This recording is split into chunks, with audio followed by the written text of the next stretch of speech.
करते.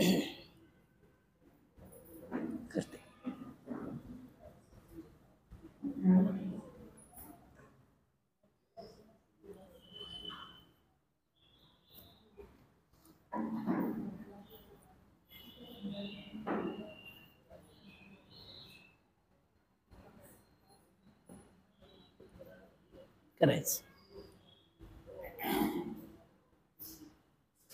ओम पूर्णमदः पूर्णमिदं पूर्णात् पूर्णमुदच्यते पूर्णस्य पूर्णमादाय पूर्णमेवावशिष्यते. ओम शांती शांती शांती. आपलं मुंडक उपनिषद चालू आहे. त्याच्यामधला जो यज्ञीय भाग आहे तो आपण अग्निहोत्राचा भाग बघितला. त्याचं रूपक जीवनाशी कसं जोडता येतं आणि जीवनाशी जोडल्यानंतर यज्ञीय भाग किंवा विधिविधान किंवा त्याच्या प्रक्रिया किंवा त्याच्या मागची नियमावली या सगळ्याचा विचार मनुष्य जीवन जगताना सुद्धा सद्गुणांशी, चारित्र्याशी, कर्मकांडाशी आणि दैनंदिन जीवनाशी केला जातो. आणि त्याप्रमाणे त्यांनी आपल्याला जो विषय कालपर्यंत आपण बघितला त्या विषयाप्रमाणे आपण अग्निहोत्राची प्रक्रिया किंवा यज्ञाच्या संस्थेचा जो भाग आहे तो भाग आपण पुरा केला. त्याच्यामध्ये म्हणजे त्या मंत्रांनी पुरा केला. आणि त्यांनी आपल्याला समाजधारणेकरता माणसाला जे इष्ट आणि पूर्त, मुद्दा मी तो मंत्र आता जास्त विस्ताराला घेतला नाही आहे, कारण मनुष्य व्यवहारामध्ये इष्टपूर्त मान्य करतो की इष्टामध्ये काही देवदेवतांच्या ठिकाणी आपल्याला जे योग्य असेल वाटत असेल ते करत राहावं. मंदिरं बांधावीत, तळी बांधावीत, त्यानंतर काही हॉस्पिटल्स आजच्या भाषेत बोलायचं म्हणजे ही रुग्णालयं, अन्नछत्र, अशा प्रकारे विद्यार्थ्यांना शिष्यवृत्त्या अशी कामं केली जातात. त्याला इष्ट असं म्हणतात. आणि पूर्त आहे, त्या पूर्तामध्ये समाजाकरता, समाजधारणेकरता माणसांनी ही कामं करावीत. त्या इष्ट आणि पूर्त या दोघांचं जे फल आहे ते फल असं आहे की इष्टाचं जे फल आहे ते फल म्हणजे माणसाला मोक्ष लाभतो. आणि पूर्ताचं जे फल आहे त्यांनी माणसाला उत्तम अशा लोकांमध्ये उत्तम प्रकारचा उपभोग मिळतो. या दोन्ही इष्टपूर्तांच्यामध्ये जर दोन्ही निष्काम भावाने केलं तर ते हे दोन्ही कामं माणसाला मुळात निर्लोभता असेल तर फार सोपं आहे, पण नसेल कोणत्या ना कोणत्या तरी कामनेनी केलं असेल तरी इष्ट आणि पूर्त कर्म जी आहेत त्या इष्टपूर्त कर्मांमधून माणसाच्या ठिकाणी जरी मी ही देणगी दिली, मी अमुक ठिकाणी मदत केली, मी तबक्या ठिकाणी एक संस्था उघडली, मी अमुक एका हॉस्पिटलमध्ये काही दान केलं, कुणी रक्तदान केलं, अनेक प्रकारे त्या सगळ्याचा मनुष्याला अहंकार असतो. सांगतात रक्तदान करणारी माणसंसुद्धा, अहो आत्तापर्यंत मी 30 वेळा रक्तदान केलेलं आहे, आत्ता मी दर महिन्याला करतो म्हणजे करतोच. तसंच आहे की संस्थांना देणगी देताना त्याचबरोबर वेगवेगळ्या प्रकाराने देवता मंदिरांच्यामध्ये इष्टदेवतेकरता काही आपण संकल्प करून जे काही आपण त्यांच्याकरता दक्षिणा रूपाने, देणगी रूपाने, काही कर्मकांडाच्या आयोजनाच्या रूपाने जे देत असतो त्यातून सुद्धा मनुष्याला जे पाप पुण्याच्या विचारांमध्ये पुण्यकर्म घडतं म्हणून त्याचं पुण्य मिळतं. ह्याचं फक्त समाधान होतं असं नाही, श्रद्धा राहते असं नाही, त्याच्यामध्ये अहंकारसुद्धा निर्माण होतो. आणि म्हणून त्यांनी सांगितलं की हा मनुष्य हा मोठा दानी आहे, हा मनुष्य हा मोठा सढळ हाताने लोकांना मदत करणार आहे, हा मनुष्य जा तुम्ही यांच्याकडे, हे कोणालाही विमुख पाठवणार नाहीत, त्या काम करण्यासारखं असेल तर ते केल्याशिवाय राहणार नाहीत. या सगळ्याच्यामध्ये मनुष्याचा अहंकार सुखावत राहतो. त्यातून त्याग, संयम, उदात्तता वगैरे अशा वृत्ती निर्माण जर नाही झाल्या किंवा त्याकरता जर आपल्या प्रत्येक कर्माचा विचार केला नाही गेला, दैनंदिन जीवनातल्या सर्व कर्मांना यज्ञांनी हेच सांगितलं आहे की त्याला उदात्तता प्राप्त व्हावी आपल्या कर्माला, आपल्या भूमिका ह्या नेहमीच निष्काम राहाव्यात. त्याचबरोबर कुठल्याही प्रकारचा लोभ, कुठल्याही प्रकारच्या फलाची अपेक्षा निष्काम भावाने करावं. या सर्व गोष्टी जेव्हा सांगितल्या जातात तेव्हा त्याग, संयम आणि उदारता यासारख्या गोष्टी आपल्या जीवनामध्ये जास्तीत जास्त उतराव्यात, हाच त्याच्या मागचा उद्देश आहे. आणि धर्मनीतीला डावलून जर काही कामं केली गेली तर ती कामं पैसे दिले म्हणून, मदत केली म्हणून, उपयोगाला आला म्हणून, काही कार्य त्याच्या हातून निर्माण झाली म्हणून त्याला त्याचं फारसं पुण्यात्मक फल मिळत नाही. त्याचं कारण भूमिका, त्याचं मन हे त्या ठिकाणी उत्तम प्रकाराने जर व्यवहार किंवा विचार करत नसेल तर केलेल्या सत्कर्माला खूप उणेपणी येऊ शकते. कुणी उणावतात, सत्कर्मांच्या ठिकाणी उणेपणा येतो. आणि म्हणून त्यांनी सांगितलं की अशा प्रकारे कर्म करून सुद्धा मनुष्याचा अधःपात होण्याची शक्यता असते. आणि मग मृत्यूत्तर त्याला ज्या योनी लाभतात त्या योनीसुद्धा क्वचित मानवाची मिळेल, पण नाही तर नीच योनींच्या मध्ये सुद्धा त्याला जन्म घ्यावा लागतो. असं या यज्ञीय कर्मकांडामधून काही साधायचं आहे तर ती उदात्तता साधायची आहे. ती नाही साधता आली आणि मनुष्याच्या ठिकाणी दुर्गुण किंवा आसक्ती, अहंकार आदी गोष्टी, दुष्टता ह्याच जर वाढत गेल्या तर त्या अधिक त्रासदायक ठरतात. त्या मनुष्याला अधिक म्हणजे पुढे पापपुण्याच्या विचारातून मरणोत्तर आणि जीवनातही आपण एक सूत्र लक्षात ठेवलंच आहे की फक्त मरणोत्तर फलाचाच विचार आहे असं नाही आहे. इथे जे करतो आहोत ते करत असताना आमचं जे क्रियमाण आहे त्या क्रियमाणामधून आम्हाला चांगलं किंवा वाईट फल मिळवावंच लागेल, मिळेलच, इथेही मिळेल. आणि जे इथे मिळून संपत नाही ते तिकडे मिळेल. चांगलं कर्म केलं आहे आणि चांगल्या कर्माचं फल इथे मिळणारच आहे. पण कर्म इतकं चांगलं केलं आहे की ह्या पृथ्वीतलावरती त्याचं फल देण्या इतकं काही नाही आहे. त्याचं फल हे त्याच्यापेक्षा अधिक आहे.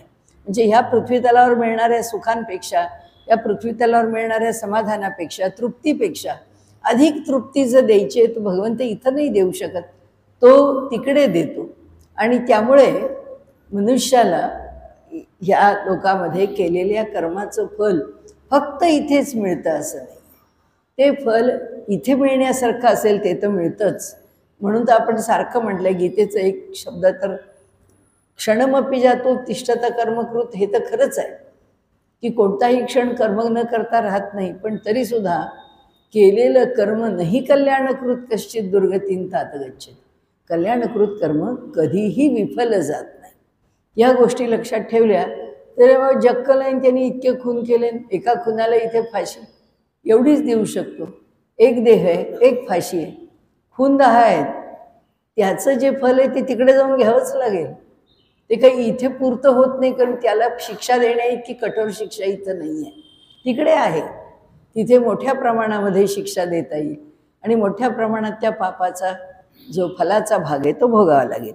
आता तो भाग सोडा, पण इथे त्यांनी असं म्हटलं की इष्टपूर्त अधिकर्म मनुष्य करतो. अग्निहोत्र कर्माचं तर त्यांनी सांगितलंच की नित्ययज्ञ आदी यज्ञांचा विचार करून 18 यज्ञ आहेत. त्या यज्ञांच्यामध्ये यादृशी भावना यस्य सिद्धिर्भवती तादृशी, त्याप्रमाणे आपली भावना जशी आहे त्याप्रमाणे त्याची सिद्धता आपल्याला प्राप्त होते. दोन्ही बाजू सांगितल्या, दोन्हीही अंग सांगितली. लौकिकामध्ये केलेल्या कर्माचंही अंग सांगितलं आणि प्रत्यक्ष यज्ञीय म्हणजे श्रौत कर्मामधून त्यांनी प्राप्त केलेलं पुण्य किंवा पाप त्याचंही फल सांगितलं. आता ते म्हणाले की अपेक्षा काय आहे की मनुष्य जर चांगला आहे, मनुष्याची वृत्ती जर सात्विक आहे, त्याच्या ठिकाणची राजसिकता जर हळूहळू कमी होत गेली तर ते म्हणतात की त्या माणसाला अशी बुद्धी होते किंवा व्हावी किंवा त्यांनी असा आचार करावा की तपश्रद्धेये ह्युपवसंत्यारण्ये शांता विद्वांसो भैक्षचर्या चरंतः सूर्यद्वारेण ते विरजः प्रयांती यत्रामृतः स पुरुषो हि अव्ययात्मा. ते म्हणतात की संयमरूपी तप करणारे, आपण पुन्हा पुन्हा तेच बोलतो की तप म्हणजे केवळ शरीराने केलं, शरीर मन बुद्धीनी. वाणीचं तप तर मौनच आहे. कमीत कमी बोलणं हे वाणीचं तप आहे. आमच्यासारख्याचं तर शक्यच नाही. एकदा माईक म्हणाला की तो तासभर थांबायला तयारच नसतो. त्यामुळे बोलणं हे जसं तपाचा विषय आहे की संयमाचं तप आहे, श्रद्धा हे तप आहे. आपल्या मनात खूप श्रद्धा आहे असं म्हटलं तरीसुद्धा त्या श्रद्धेला आपल्या ठिकाणी खूप फाटे फुटत असतात. आत्ता खूप श्रद्धेने मन ते सत्वाने भरलेलं असतं त्या क्षणी. त्यामुळे खूप श्रद्धा अगदी मनुष्याची उत्कट झालेली असते आणि कुठेतरी मनामध्ये विकल्प आला, संशय आला, झालं त्याला वाटतं अरे आपल्याला एवढं वाटतंय पण खरंच असं आहे का असं नाही आहे, झालं संपलं की ते एकमेकांना छेद देत तिथंच राहतात. म्हणजे आपण बॅक टू स्क्वेअर वन असतो. हे असं जर उलटं पालटं जर मनामध्ये होत राहिलं, संकल्प आणि विकल्प, त्यामुळे आपल्याकडे नेहमी साधना असो की व्यवहार असो, मनुष्याला सांगितलं एक स्वीकारलं ना, संकल्प आणि विकल्पातला एक संकल्प केलाय ना, आता विषय संपलं. आता ह्याच्या पर्यायी, याच्या विरुद्ध, ह्याच्यापेक्षा अधिक तर्क करत बसे गरज काय? एकदा ठरलं ना, ठरलं, संपलं. कुणी जर सांगितलं अरे बरोबर नाही आहे बरं काय, जे काय ठरवलंयस असं नाही, ठीक आहे. त्याला जे पर्यायी किंवा अपवादात्मक, याला जे काही नियम येतील, आपण केलेल्या नियमाला काही अपवाद येतील. कुणी सांगेल होय असं करू नका, असं करा, ठीक आहे, स्वीकारलं. जर तिथे श्रद्धा बसली, पटलं, स्वीकारलं. नाही पटलं असंही असतं. आपल्याला काही त्या कथा बघायच्यात असं नाही, पण आळंदीचे नरसिंह सरस्वतींच्या इथली कथा आहे की त्यांच्या इथे सुद्धा एक जण स्तोत्र म्हणत असे. त्याला कुणी सांगितलं होय स्तोत्र चुकलंय तुमचं, म्हणताय ते. म्हणलं नाही बाबा, मी तर आळंदीला बसून दीक्षा घेतली म्हणायला लागली, तेव्हापासून मी असाच म्हणतो. जेव्हा वेळ आली ते सुधारण्याची, तेव्हा त्या आळंदीला जेव्हा मठामध्ये गेले नरसिंह सरस्वतींच्या, तिथे त्यांना ती चूक सुधारून मिळाली. मी काही फार मोठी ती कथा सांगत बसत. सांगण्याचा हेतू असा आहे, साधन मार्गावरती सुद्धा आपल्याला आपण एक काही स्वीकारलं आहे आणि आपण चालतो आहोत त्या मार्गाने. तर चालत असलो की त्या मार्गावरती आपल्याला जे प्राप्त होतं त्या साधनेतून एक निश्चित होतं की मार्ग जर इकडे इकडे गेला असेल, डावं उजवं झालं असेल, तर भगवंत पुन्हा जागेवर आणून ठेवतो. ते त्याचं काम आहे. मार्गदर्शन करणं, त्याला त्या मार्गावर ठेवणं, हे काम भगवंताचं आहे आणि तो करत राहतो. आणि त्यामुळे इथे त्यांनी जे म्हटलं आहे की मनुष्याला असं वाटावं की तपानी आणि श्रद्धेनी युक्त असणारे, असे अरण्यात राहणारे, म्हणजे उपवसंती, कुठे राहतात? अरण्ये. अरण्यात जे निवास करतात असे शांत विद्वांसो, अत्यंत वृत्तीने शांत आहेत, विद्वान आहेत. भैक्षचर्यां चरंतः, स्वतःचं भोजन किंवा उदरनिर्वाह किंवा पोटाची भूक ते काही मिळवून भागवत नाहीत, तर भिक्षा मागतात आणि भिक्षांदेही करून देहाला जे थोडंफार मिळेल. आपल्याकडे तर या सत्पुरुषांच्या भिक्षेचं वर्णन करताना म्हटलं आहे की कुठेही माई भिक्षावाढ म्हणून भिक्षा घेतली तर जी भिक्षा आपल्या झोळीत घेतली आहे ती आधी नदीच्या किनारी जाऊन किंवा नदीच्या पात्रात त्या भिक्षेला बुडवायचं, ती तिथे खळबळून घ्यायची. आता काय राहिली चव त्याच्यात? त्यात भाजी आहे, त्यात पोळी आहे, त्यात आमटी आहे, भात आहे, सगळं एकत्र आहे. तेही पुन्हा पाण्यात घातलं आहे आणि ते काढून घेऊन देहधारणेपुरतं त्या भिक्षेचा स्वीकार करायचा. एक कठोर व्रत आहेत, कठोर तप आहेत. ते म्हणजे मुखात जिभेचं जिव्हालवल्य ज्या ठिकाणी शिल्लकच ठेवलेलं नाही, पोटाची भूक भागवणे याच्याही पेक्षा हा देहच जगवणे. आणि मिळालेलं जे अन्न आहे ते कोणत्याही संस्कारातून आलेलं असलं तरी गंगेच्या पवित्र जलामध्ये त्या अन्नाला पवित्र करून घेणे आणि त्याचा स्वीकार आपल्या देहाकरता करणे. मी शरीराची पवित्रता लक्षात घेतली तर जुन्या पठडीतले लोक, म्हणजे माझ्या आईला ज्या नाकातनं पुष्कळ रक्त आलं, त्या घोळणा फुटला आणि रक्त थांबे ना लवकर, वयाने चांगलीच 88 वगैरे 90कडे होती, तर तिला डॉक्टर म्हणाले आपण असं नको, इमर्जन्सी त्यांना रक्त देऊया. त्यामुळे त्यांना तिला रक्त दिलं. ती म्हणली अहो डॉक्टर मला रक्त देऊ नका. ते म्हणले अहो असं कसं, इतका ब्लड लॉस झालेला आहे, रक्त घ्यायला पाहिजे. झालं ते रक्त दिल्यापासून तिने जो विष्णू सहस्रनामाचा सपाटा लावला ती म्हणली, देवा माझ्या शरीरात कुणाचं रक्त गेलंय कुणाला माहिती.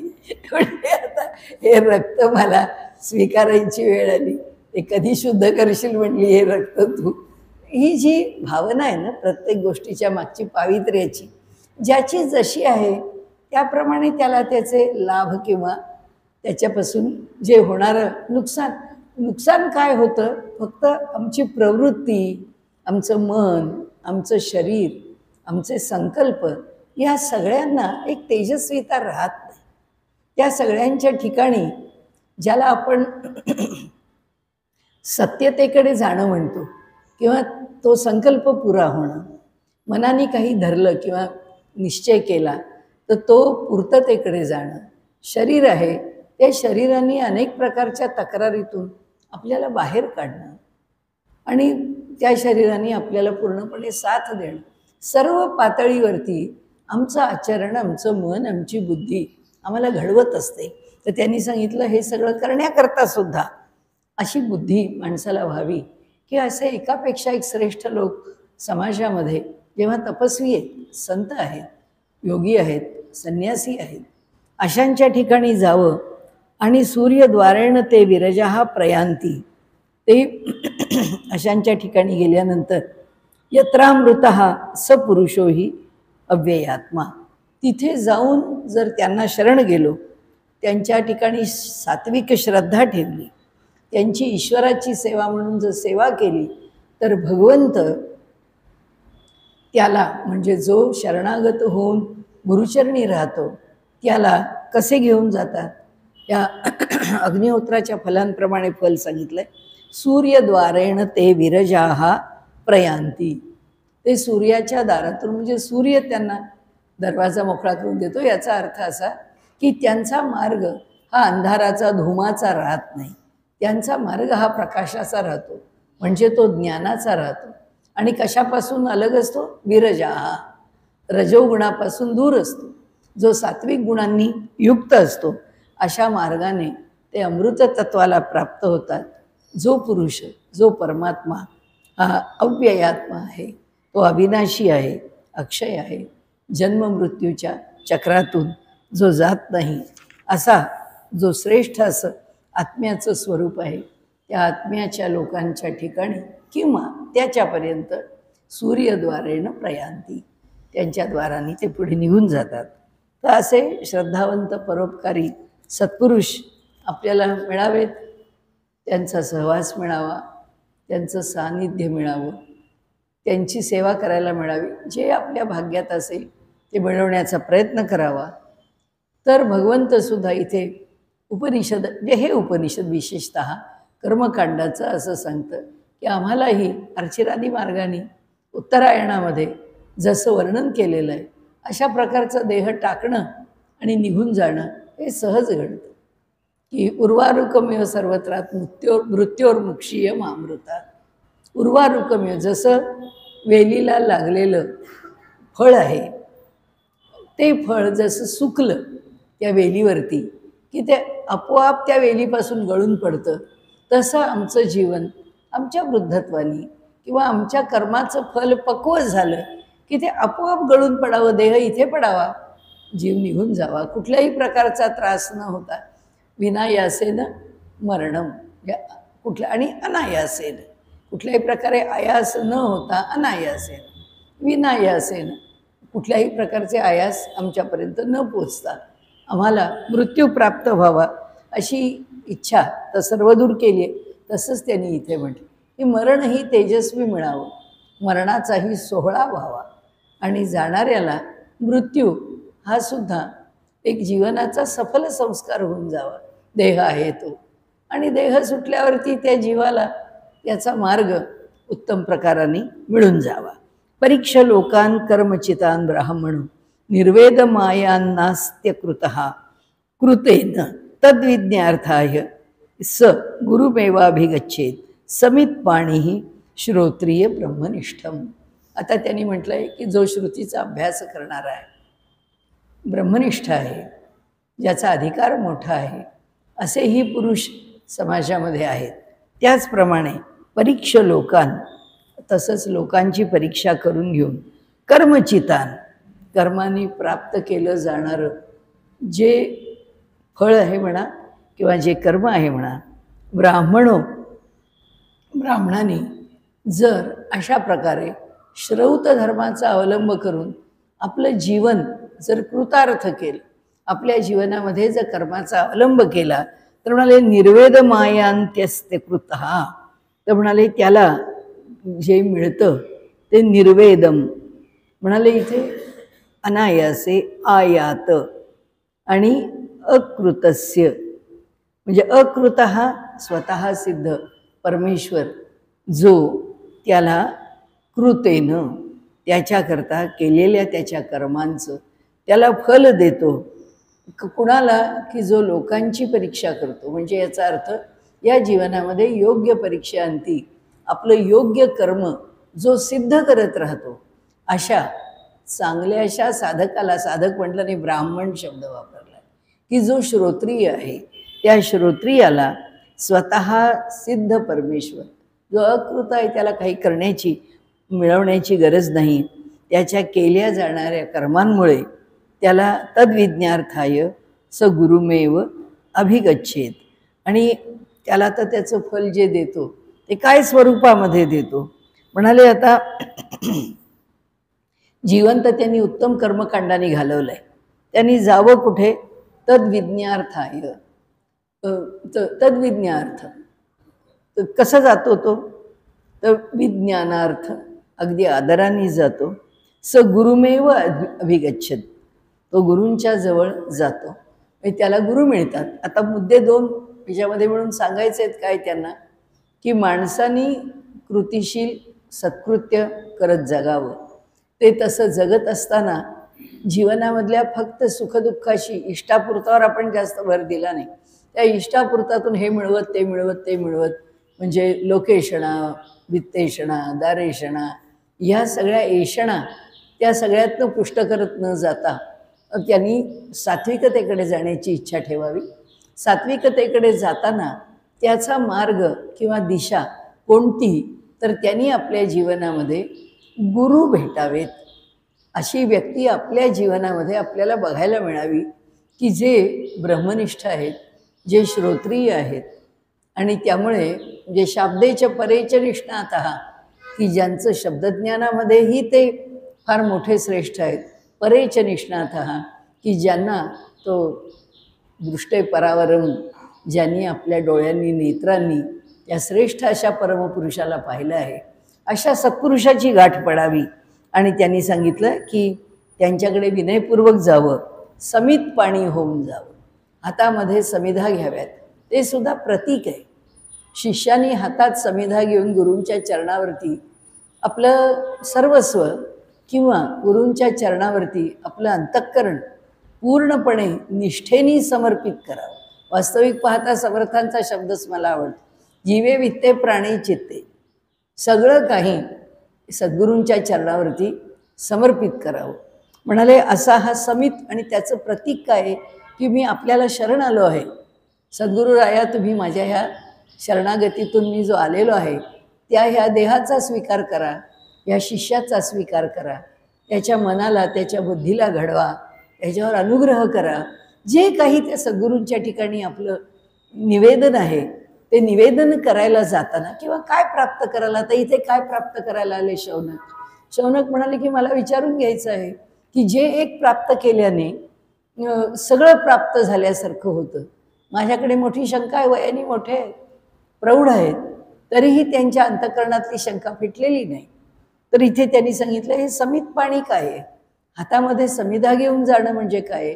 या अग्निहोत्राच्या दृष्टिकोनातून ते प्रतीक असं आहे की समिधा जेव्हा अग्नीत पडतात तेव्हा ते धडधड जळून जातात, त्याला नष्ट व्हायला वेळच लागत नाही. कारण समिधा जळली नाही हा भागच नाही, कारण त्या पूर्ण शुष्क असतात, त्या पूर्ण वाळलेल्या असतात. तसं शरणागत आलेल्या शिष्याचं अंतःकरण असावं लागतं, की जे अंतःकरण निसंशय आहे, जे अंतःकरण भगवंताच्या ठिकाणी, सद्गुरूंच्या ठिकाणी, आता इथे सद्गुरूंच्या ठिकाणी शरणागत आहे. आणि म्हणाले अशा प्रकारे जो भगवंताला शरण जातो, जो गुरूंना शरण जातो, ज्याच्या ठिकाणी श्रेष्ठ अशी शांतता आहे, अधिकार आहे, अशांना तो जेव्हा शरण जातो त्यावेळी ते म्हणाले तस्मैचं विज्ञान विद्वान उपसन्नाय सम्यक प्रशांत चित्ताय शमान्विताय येनाक्षरं पुरुषं वेद सत्यं प्रोवाच ताम तत्वतो ब्रह्मविद्याम. म्हणाले आता असा सद्गुरूपर्यंत हा पोचला, आता समितपाणी होऊन तिथे गेलेला आहे, गुरूंना शरण गेलेला आहे. आता गुरूंनी काय करावं म्हणाले, स्वीकार करावा. गुरूंना स्वीकार करणं भागच आहे.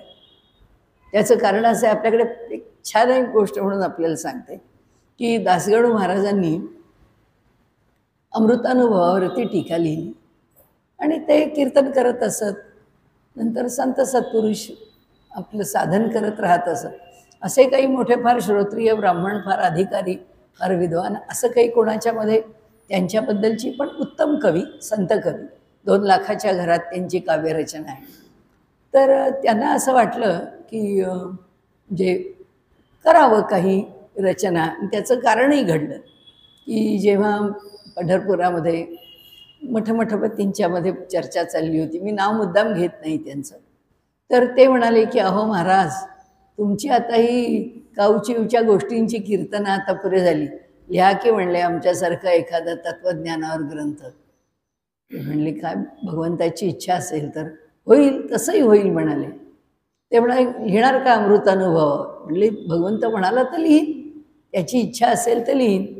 ते म्हणाले पण असं आहे, तुम्ही लिहाल म्हणाले, पण तुम्ही काही आमच्याकडे विचारायला येणार नाही. म्हणजे त्या विषयावरती मी इतका बोलतो किंवा माझा इतका अधिकार आहे, पण तुम्ही माझ्या अधिकारात माझ्याकडे चौकशी करायला येणार नाही किंवा माझं मार्गदर्शन घ्यायला येणार नाही.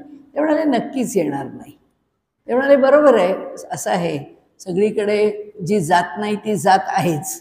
त्यामुळे ते म्हणाले म्हणून नाही, पण म्हणाले ज्याचा अहंकारच गेला नाही आहे त्याच्याकडे अमृतानुभव शिकायला काय यायचं आहे. त्यामुळे म्हणाले मी आपल्याकडे नक्कीच येणार नाही. आता घरी आलं आहे ते सगळं असं बोललेलं ऐकलं. त्यांनी पंढरपुरामधल्या बडव्यांना सांगितलं की हे बघा उद्या एकादशी आहे, खूप गर्दी आहे, मंदिरात सारखीच असते, एकच काम करा, माझं अमृतानुभवाचं माझं एक पुस्तक आहे, पांडुरंगाच्या हातात म्हणजे बगलेत तिथे हातात ठेवून द्या, कारण सारखे हार येणार पडणार, सारखे हार काढले जाणार. ते पुस्तक जर तिथे राहिलं, इतके हार येऊन पडून गळ्यातनं काढून सुद्धा जर माझं पुस्तक तिथंच राहिलं तर मी समजेन पांडुरंगाचा संकेत आहे. आणि जर नाही राहिलं तसं तर असं समजेल की भगवंताला माहिती आहे की नाही बाबा हे काम माझं नाही आहे, हे काही मी करायला नाही. ठेवून दिलं आणि ते म्हणाले बघा काय होतं ते. रात्रभर देऊळ जिथपर्यंत उघडं होतं तिथपर्यंत पोथी ठेवली होती. दुसऱ्या दिवशी सकाळी ते आले बडवे घेऊन, म्हणाले महाराज तुमची पोथी पांडुरंगाच्या हाताच्या इथं जशी ठेवली आहे तशीच आहे, काही हल्ली नाही. ते म्हणाले उत्तम. म्हणाले आता मी त्याच्यावर भाष्य करीन. आणि मग त्यांनी सांगितलं अमृतानुभवाचे जे पहिले श्लोक आहेत नमनाचे संस्कृत आहेत. ते म्हणले अरे मला येत नाही अनंता, त्याचा अर्थ तुला सांगावा लागेल. ठीक आहे म्हणाले सांगतो. त्यांचे शिष्य आणि पुत्रवत ज्यांचं जे खरे आजोबा म्हणजे त्यांना नातवासारखं ज्यांनी वाढवलं असे त्यांनी सांगितलं ठीक आहे तुम्ही सांगा दादा, तुम्हाला पाहिजे तेव्हा मी त्याचा अर्थ करून देतो. त्याप्रमाणे अमृतानुभवाचं लिखाण झालं. आता कोण त्याचा अधिकारी पाहिजे ना, ज्यांनी त्याला मान्य केलं पाहिजे. त्यावेळी पुण्यामध्ये केशवराव देशमुखांचा आजही त्यांची जी टीका किंवा त्यांचा जो अधिकार आहे तो वारकरी संप्रदायात मान्यता प्राप्तच आहे. तर त्यांनी सांगितलं की ही माझी प्रकरणं 5-7 लिहून झालेली आहेत. तर त्यांच्याकडे येणारे गृहस्थ नेहमीच पुण्याला येत असत आणि केशवराव देशमुखांच्या वाड्यावर जात असत. ते म्हणाले एक काम करा, माझं हे जे लिखाण आहे हे देशमुखांच्या हातामध्ये सुपूर्द करा. ठीक आहे म्हणाले, घेऊन जातो मी. त्यांनी नेलं आणि दिलं केशवराव देशमुखांकडे. ते म्हणले हा पंढरपूरचा बुवा कीर्तन करतो, हा काय तत्त्वज्ञानावरती लिहिणार आहे म्हणले. ते काय घेऊन जा म्हणले परत, मी कुठं वाचू आता ते. तर ते म्हणले की तसं नाही, त्यांनी मला मोठ्या आग्रहाने दिलं आहे वाचा म्हणून.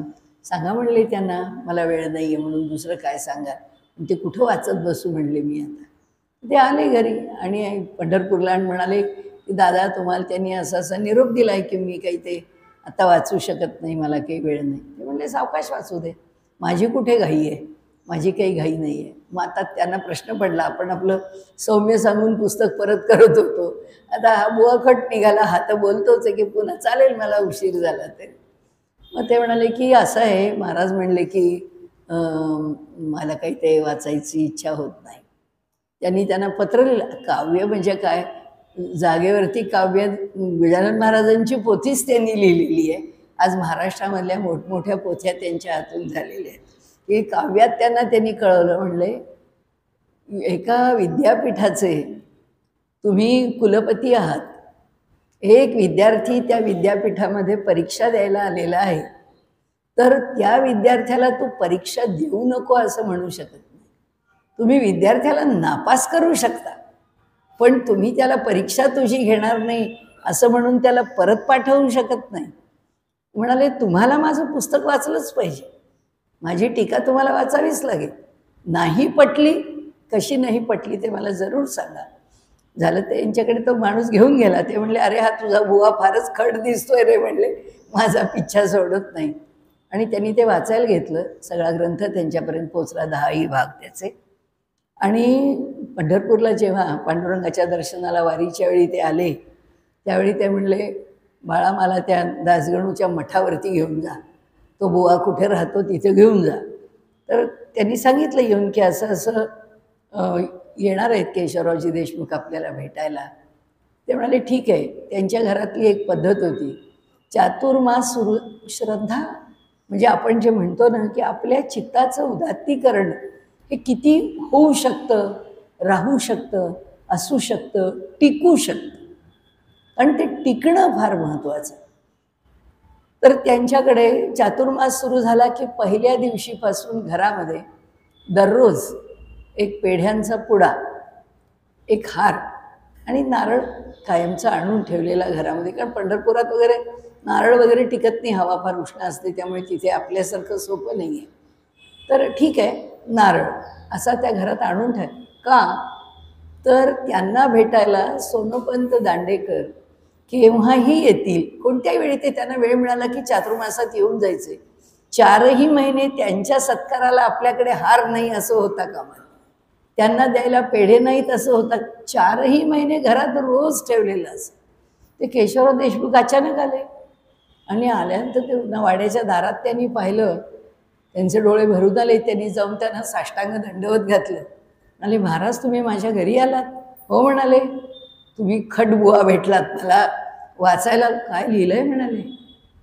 अमृतावरती शिवकल्याण टीकेनंतरची उत्तम टीका आपलीच आहे म्हणाले. मी इतकी उत्तम टीका वाचली नाही. सांगण्याचा हेतू असा आहे की इथे गुरुला उपदेश केला, तोच उपदेश म्हणजे हीच घटना अगदी समांतर. असा जर शिष्य गुरुकडे आला तर त्यांनी इथे म्हटलंय तस्मैस विद्वान उपसन्नाय, या विद्वान शिष्याला जवळ बसवून घेतलं पाहिजे. सम्यक प्रशांत चित्ताय शमान्विताय, जो गुरु असा शम आदी युक्त आहे, ज्याचं चित्त प्रशांत आहे, अशा त्या चित्ताने, सम्यक चित्त आहे ज्याचं, अशा विद्वान ज्ञानी महात्म्याने आलेल्या शिष्याला येनाक्षरम पुरुषम वेद, ज्याच्यामुळे तो, ज्या कारणाकरता तो शिष्य आला आहे त्या शिष्याला त्या परमतत्वाचा बोध करून दिलाच पाहिजे. ते परमतत्व त्याला त्यांनी समजावलंच पाहिजे. आणि सत्यम प्रोवाच, की जो त्याचे विशेषण सांगितले, ताम तत्वतो ब्रह्मविद्याम, त्याला असा विद्यार्थी आपल्याकडे आला तर त्याची परीक्षा आधी करायची आहे म्हटलंच आहे त्याने. त्याची परीक्षा करून त्याला जाणून घेऊन त्याला ब्रह्मज्ञानाचा उपदेश करावा. म्हणजे कोणत्याही स्थितीमध्ये ब्रह्मज्ञानाचा उपदेश करून घेण्याकरता आलेला योग्य शिष्य, अधिकारी शिष्य, त्या शिष्याला श्रेष्ठ तत्वज्ञानी, अधिकारी अशा व्यक्तीने त्याला कधीही परतवून लावता कामा नये. रामकृष्ण परमहंसांच्या चरित्रामध्ये जर आपण बघितलं, त्या शिष्याला किती कळत होतं माहीत नाही. त्या शिष्याला ओढ वाटली म्हणून कुणी माझ्याबरोबर चल म्हणून आणलं आणि रामकृष्णांचं दर्शन घ्यायला तो आला की त्यांचे काय एक्सरेड आईज आहेत हो, त्यांच्या डोळ्यातून त्याचं आरपार दिसतंय सगळं. हा अधिकारी आहे, हा काय पातळीवरचा अधिकारी आहे, मंद अधिकारी आहे, मध्यम आहे, उत्तम आहे, श्रेष्ठ आहे. त्या अधिकाराप्रमाणे त्याचा स्वीकार करून रामकृष्ण परमहंस त्याला उपदेश करत असत. कुणी सामान्यापासून त्यांनी कोणाला डावलला नाही. या परमार्थ मार्गावरती एक एक फार मोठं या परमार्थ मार्गावरचं त्याला नियमाचं स्वरूप गुरुच्या बाजूनी म्हणून की गुरुनी आपल्याकडे आलेल्या श्रेष्ठ विद्वान शिष्याला तर डावलता कामाच नाही, पण आमच्यासारखा ऐरा गैरा गण्या गणप्या कोणीही आला तरीसुद्धा त्याच्या बुद्धीप्रमाणे त्याला मार्गदर्शन केलंच पाहिजे, त्याला त्याचा मार्ग दाखवलाच पाहिजे. नाथ महाराजांच्या चरित्रातला एक प्रसंग आहे की अगदी ब्राह्मण आहे, पण त्याला साधं गायत्रीचा उच्चारसुद्धा करण्याची त्याची ताकद नाही, इतका मंद आहे. आणि इतक्या मंदबुद्धीच्या त्या ब्राह्मणाला आता ते पैठण आहे, त्या पैठणामधले सगळे एकापेक्षा एक तयार विद्वान लोक त्या ब्राह्मणाची चेष्टा करत असत. काय हो तुम्ही काय म्हणता, काय हो तुम्ही काय करता, असं मोठं त्यांना उपेक्षेने त्यांच्या उपहासाने बोलून त्यांना थोडंसं अपमानित करत असत. तो बिचारा काही नाही, तो आपला सगळ्यांच्या बरोबर सारखा व्यवहार करायचा. एके दिवशी असंच कुणीतरी काहीतरी बोललं, त्याच्या मनात आलं आपल्या इथंच नाथ महाराज आहेत, आपण जावं महाराजांकडे आणि त्यांना म्हणावं मला काहीतरी सांगा. तो आला नाथ महाराजांच्याकडे आणि म्हणाला महाराज काही करा, पण मला काहीतरी शिकवा, काहीतरी मला सांगा, उपदेश करा, मला तर काहीच येत नाही.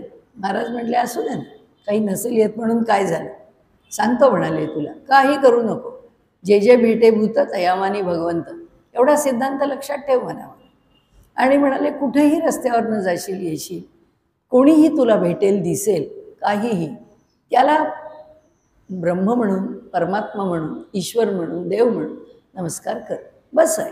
एवढं होईल की नाही? होईल म्हणला महाराज, याच्यात काय अवघड आहे, नमस्कार करणं काही अवघड नाही आहे. आणि मुलगा, ते जे ब्राह्मण होते ते गेले. आता हा मुलगा आपल्याकडनं उपदेश घेऊन गेला, महाराज विसरले सुद्धा केव्हाच, कारण हा रोज यायचा, नमस्कार करायचा, बाहेरच्या बाहेर जायचा, कधी त्यांच्यापर्यंत येऊन पोचायचा नाही, की त्यांना कधी त्यांनी त्रास दिला नाही. महाराजांचं दर्शन घ्यायचं आणि निघून जायचं. बरं असं आहे, त्यांच्या सकाळच्या प्रवचनाच्या वेळी, संध्याकाळच्या पुराणाच्या वेळी जी लोक येत असत ती एवढी गर्दी पैठणामध्ये नाथांच्या प्रवचन कीर्तनाला, पुराणाला असे की कोण किती लोक येतात, नमस्कार करतात, जातात, ते काही फारसं लक्षातही येत नसे. तर एके दिवशी ही सगळी ब्राह्मण मंडळी त्यांच्याकडे आली नाथांकडे आणि म्हणाले तुमच्या त्या हे नमस्कार महाराज, त्यांचं नाव ठेवून दिलं होतं त्यांनी की हे कोण आहे, तर हे नमस्कार बुवा आहे, ते नमस्कार महाराज आहे. सगळ्यांना त्यांचं नाव दंडवत स्वामी करून टाकलं होतं. ते म्हणले महाराज तुमच्या दंडवत स्वामींनी आज फार मोठा चमत्कार केला. काय म्हणले, काय झालं? म्हणले आम्ही येत होतो तर तिथे बाहेर जे कचऱ्याचं, कचरा कुंडी म्हणा, तिथे पडलेलं कचऱ्याचं एक ढीग होता, त्या ढिगावर एक गाढव मरून पडलं होतं. आम्ही त्यांना म्हटलं तुम्ही रोज आम्हाला सगळ्यांना नमस्कार करता, इथल्या गाईगुरांना नमस्कार करता, शेळ्या मेंढ्यांना नमस्कार करता, आता त्याच्यावरती गाढव मरून पडलं आहे, त्या गाढवाला नमस्कार करणार का? म्हणून माझ्या दृष्टीच्या क्षेपात आलेल्या प्रत्येक गोष्टी मला माझ्या सद्गुरुरायांनी सांगितलं आहे की ते सगळं काही परब्रह्म स्वरूप आहे, त्यांना नमस्कार करणारच मी, असं म्हणून तो पुढे गेला. त्याला काही घाण आहे, कचरा आहे, हा उकिरडा आहे, या कशाशी त्याला काही मतलब नव्हतं. तो चालत चालत त्या उकिरड्यावरून गेला. ते गाढव 8 दिवसापासून सडत पडलेलं होतं, भयंकर दुर्गंधी येत होती. हा गेला तिथं उकिरड्यावर साष्टांग दंडवत घातलं आणि त्याला नमस्कार केला. उठला, नाथांच्याकडे नमस्कार करायला जायचंय दर्शनाला म्हणून चालायला लागला. आता ते गाढव नमस्कार केल्याबरोबर उठून पळायला लागलं. अरे म्हणाले सडत पडलेलं गाढव, त्याला चैतन्य आणि ते पळायला लागलं, कठीण आहे. तर हे सगळे त्या कुचरोट्यावरची मंडळी, ती सगळी मंडळी धावत नाथांकडे, नाथ चमत्कार झाला, चमत्कार. नाथांनी कथा ऐकली, ठीक आहे म्हणाले. आला त्यांचा शिष्य, म्हणजे या लोकांच्या दृष्टीने दंडवत स्वामी, आणि आल्यानंतर त्यांनी नाथांना नमस्कार केला. नाथ म्हणाले आज आपण काय केलं? ते म्हणाले काय केलं? कोणा गाढवाला नमस्कार केलात? हो म्हणाले. नमस्कार केला. ते लोक म्हणाले, उकिरड्यावर गाढव आहे, तुम्ही ब्रह्म म्हणून नमस्कार करताना सगळ्यांना, त्याला करणार का? मी म्हणाले करतो, आणि मी नमस्कार केला. ठीक आहे म्हणाले, एक गोष्ट झाली, तुम्ही त्याला ब्रह्म म्हणून नमस्कार केल्यावर ते अचेतन गाढव मात्र चैतन्यशील झालं, त्याच्या ठिकाणचं चैतन्य जागृत झालं, ते त्या उकिरड्यावरून उठलं पळत निघून गेलं. याचा अर्थ असा आहे, तुम्हाला वाचा सिद्धी लाभली आहे आणि परमेश्वर तुम्हाला पूर्ण अनुकूल आहे. त्यामुळे हे असं घडलं आहे म्हणाले. आता एक करा, देहावरची आसक्ती ज्या क्षणी सुटेल त्यावेळी आपला देह सोडून द्या. ते म्हणाले ठीक आहे. नमस्कार केला नाथांना, देह सोडला. काय आहे त्याच्यामध्ये? असा अधिकार आहे शिष्यांचा. आणि इथे त्यांनी सांगितलं आहे की किती नीच किंवा मंद अधिकारी शिष्य आहे, किती श्रेष्ठ अधिकारी शिष्य आहे, यावर अवलंबून नाही. उपनिषदं म्हणतात, जो समितपाणी होऊन आलेला आहे, जो गुरुला शरण आला आहे, त्याला सांभाळणं, त्याला उपदेश करणं, त्याला सन्मार्गाला लावणं हे गुरुचं कामच आहे. पण तो गुरु कसा आहे? शाब्देच परेच निष्णातः.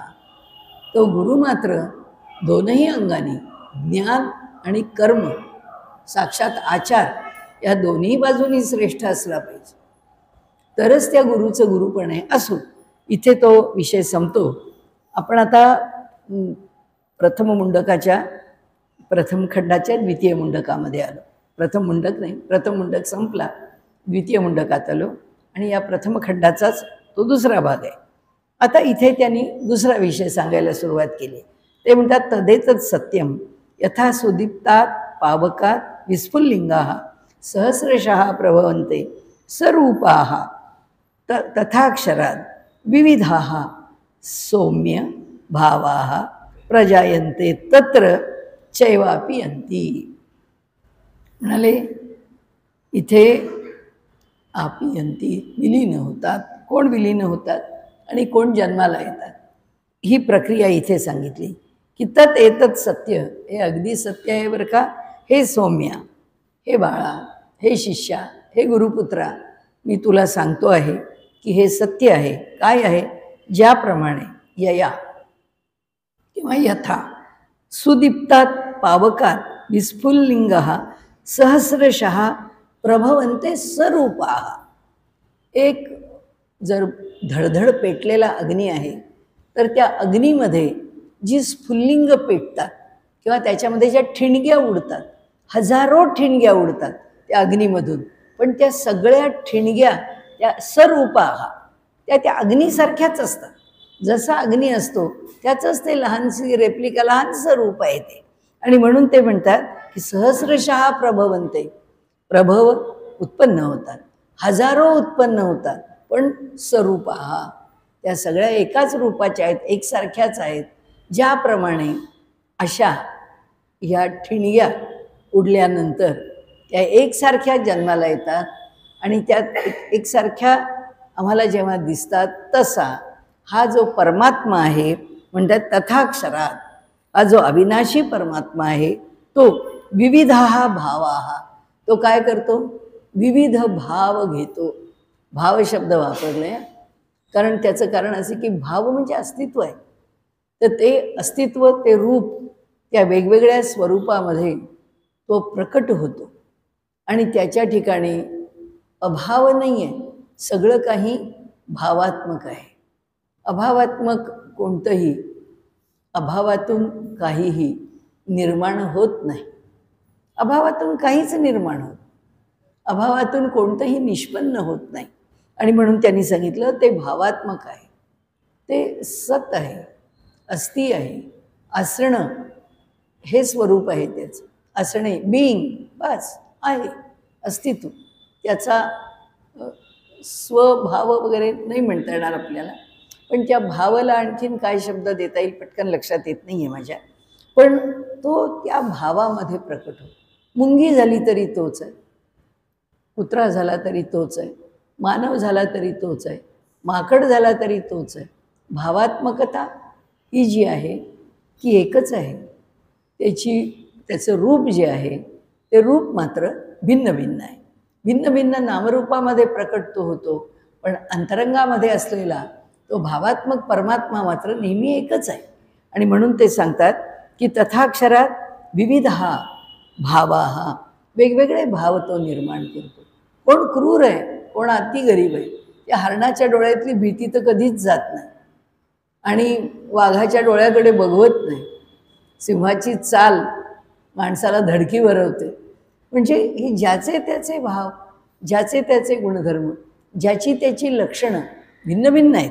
आणि म्हणून म्हणाले प्रजायन्ते, निर्माण होतात, तत्र चैव अपियन्ती. आणि तसंच म्हणाले हे सगळं असं निर्माण जरी झालं तरी ते सगळं पुन्हा त्याच्याच ठिकाणी विलीन होतं. आता ते आठवण देतात आपल्याला मागच्या गोष्टीवरून पुढे. सारखे संदर्भ या उपनिषदात लक्षात ठेवायचे की एकदा प्रवृत्तीपर विचार मांडून विषयाला पुढे नेले, एकदा निवृत्तीपर विचार मांडून विषयाला पुढे नेले. आता मागे आपल्याला त्यांनी सांगितलं कसं जग निर्माण होतं. जसा कोळी आपल्याच ठिकाणाहून द्रव्य बाहेर काढून त्या द्रव्याने आपल्या भोवती जाळं विणतो आणि ते विणलेलं जाळं आहे ते पुन्हा तोच गिळून टाकतो. म्हणाले अन्न आहे, अन्न पिकतं. आता हे जे अन्न पिकतं एक बीज लावलं जातं. बीजारोपणामधून शेकडो बीज, हजारो तरु कोटी कोटी निर्माण, एका बीजापोटी तरु कोटी कोटी. आपल्याकडे प्रसिद्ध अभंग आहे तुकाराम महाराजांचा, शांताराम आठवले यांनी लिहिलेला, जो तुकाराम महाराजांचा आहे असंच वाटतं. तर असे कितीतरी जेव्हा ते स्फुल्लिंगवत अशी कितीतरी बीजन ते म्हणतात. तुम्हाला इथे दुसरं उदाहरण दिलं, म्हणजे ह्या उपनिषदाने 3 उदाहरणं दिली.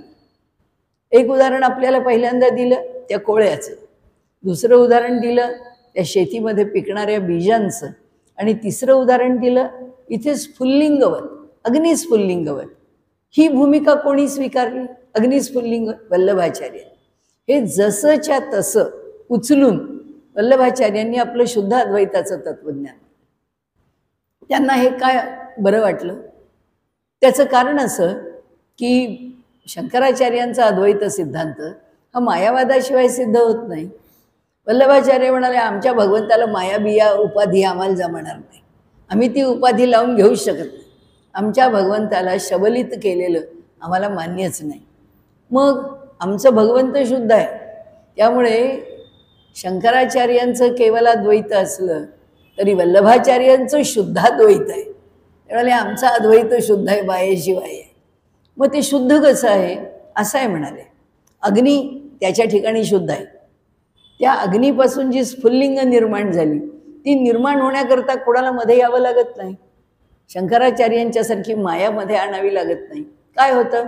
ती त्या अग्नीपासूनच तो धडधड धडधड पेटला की त्याच्यामध्ये आपोआपच ठिणग्या उडायला लागतात. आपल्याला माहिती आहे लाकूड पेटायला लागलं की धूर नसला तरी ठिणगी मात्र पडत राहते, त्यामुळे ठिणग्या उत्पन्न होत राहतात.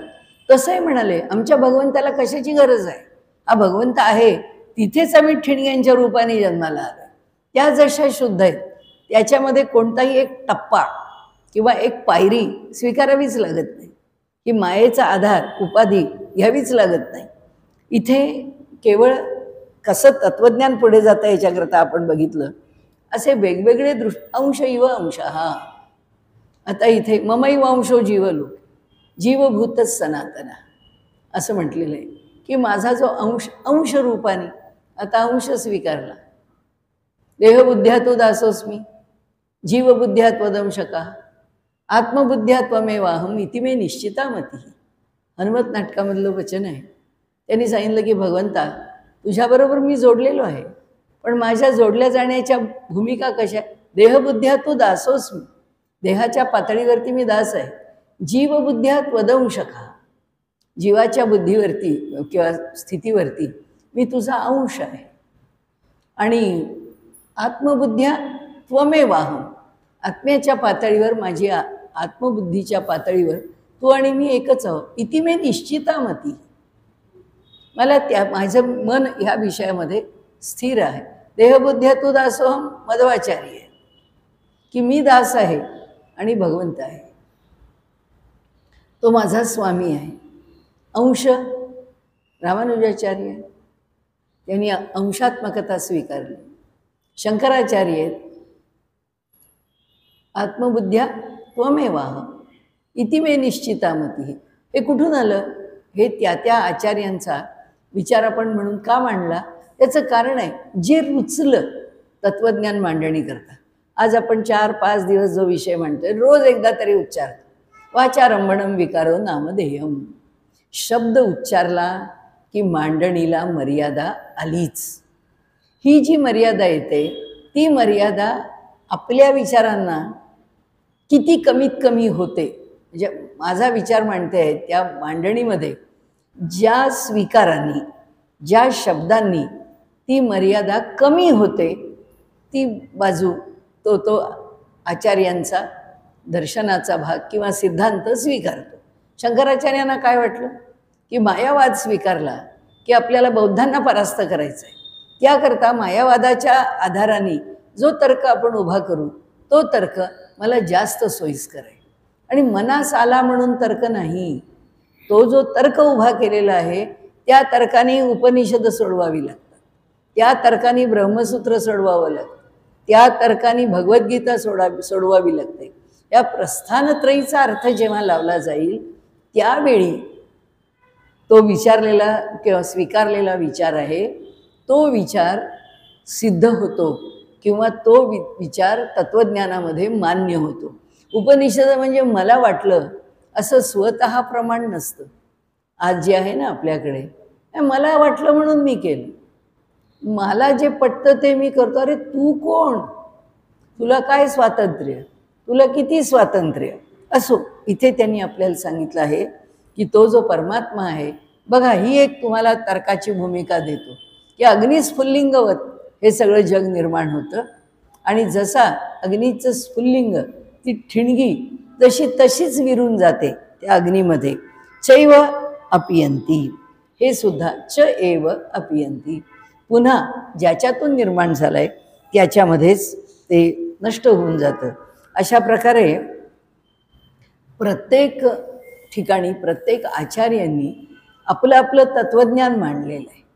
आपल्याला रामानुजाचार्य, आपल्याला वल्लभाचार्य, आपल्याला शंकराचार्य, निंबार्काचार्य, हे सगळे वेगळे वेगळे उपनिषद तेच आहे.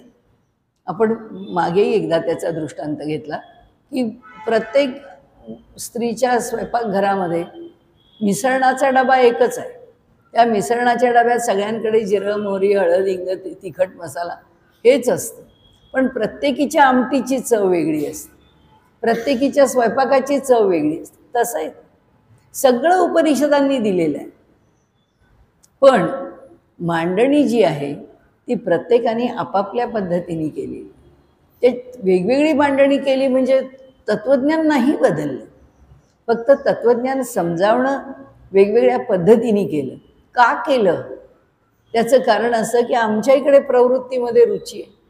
आम्हाला सुद्धा हे आवडतं, हे आवडत नाही. कुणाला माया पटत नाही, कुणाला माया पटते. कुणाला असं वाटतं खरंच आहे या जगामध्ये आमच्यामध्ये इतकी अविद्या भरली आहे, आम्हाला पुष्कळ गोष्टीचं अज्ञान आहे. बरोबर आहे, आम्ही मायेमध्ये मोहामध्येच अडकलेलो. हेच तत्त्वज्ञान बरोबर. दुसरं म्हणतो का त्या परमात्म्यापासून मी जन्माला आलेलो आहे, तो जसा शुद्ध आहे तसाच मी अमृतस्य पुत्र हा, आम्ही त्या अमृताचे पुत्र आहोत. आमच्यात काय कमी आहे, आमच्यात काय अशुद्धी आहे? नाही मान्य. असं आहे. प्रत्येकाची रुचीनाम वैचित्र्यात. रुची वैचित्र्याला तुम्ही काय करा, ते स्वीकारावंच लागतं. म्हणून त्यांनी इथे सांगितलं की म्हणाले आता लक्षात घ्या, मी आपल्याला सांगतो अशा अनेक भूमिकांमधून ह्या सृष्टीची उत्पत्ती सांगता येते. तर ह्या ठिकाणी आता ते सृष्टीची उत्पत्ती सांगायला लागले. आता आपल्याला भराभरा पोथी वाचल्यासारखं ही सृष्टीची उत्पत्ती संपवायची. आज आपल्याला 1-2 श्लोक होतील. म्हणजे उद्याला जेव्हा आपण ती सृष्टी आपल्याला काहीच म्हणायचं नाही आहे त्याच्यात. त्यांनी फक्त त्यांची भूमिका लिहून ठेवली आहे. ती भूमिका फक्त ते म्हणालेत, आपल्याला फक्त मम म्हणायचं आहे. हो हो बरोबर, हो हो बरोबर. आपण कोण सांगणार? या उपनिषदामध्ये अंगिरस ऋषींनी शौनकांना त्यांना ज्या पद्धतीने सृष्टीची उत्पत्ती भावली आहे त्या पद्धतीने त्यांनी मांडली. आता आपल्याला भाव शब्दाचा अर्थच सहज घेऊन गेला. भावणे बुद्धीच्या पातळीवर आहे, भावाच्या पातळीवर आहे, भावात्मक आहे. आणि इथे भाव इथे विविध स्वीकार आहे. आणि पुन्हा तेच ना, मला जे भावलं ते आपल्याला भावेल असं नाही.